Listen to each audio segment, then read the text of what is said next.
Fala galera, beleza? E aqui com mais um vídeo. E no vídeo de hoje, galera, eu estarei ensinando a vocês como fazer uma lareira no MCPE. Muito fácil, galera.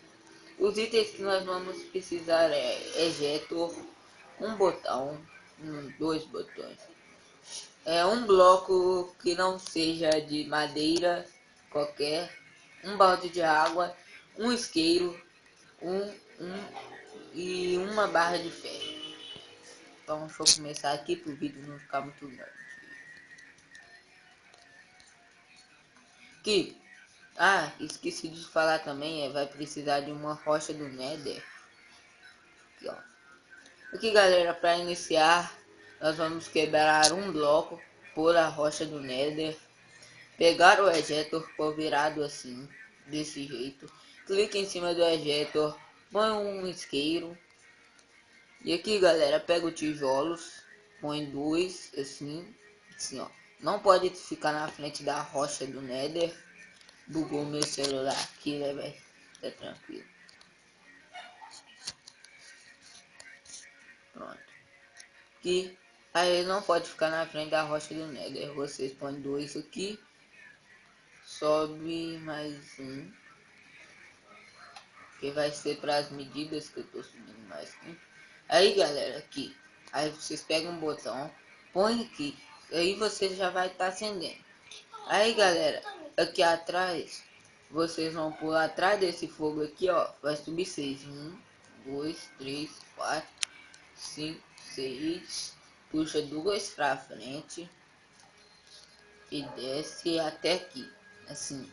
Aí, galera, vocês entram aqui, pegam o ejetor, põe virado pra baixo. Assim.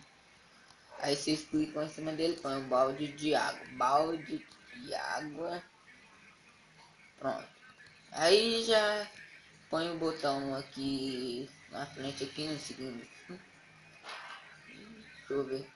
Agora, galera, é só fechar aqui do jeito que vocês quiserem. E fechar aqui do jeito que... De um jeito que não vai ficar tão feio nem tão bonito, né? Só pra mostrar mesmo.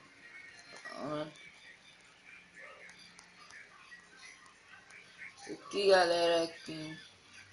Desculpa de eu não ter postado os vídeos esses dias, galera, porque eu não tava muito esperada. Agora eu vou com o meu canal mesmo.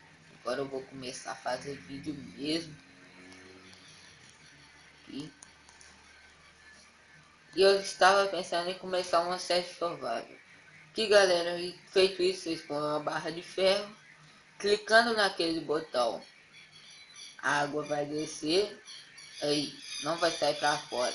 Clicando novamente, a água vai parar e vocês vão poder acender sua lareira. Aí, galera, este foi o vídeo de hoje. Fui, tchau.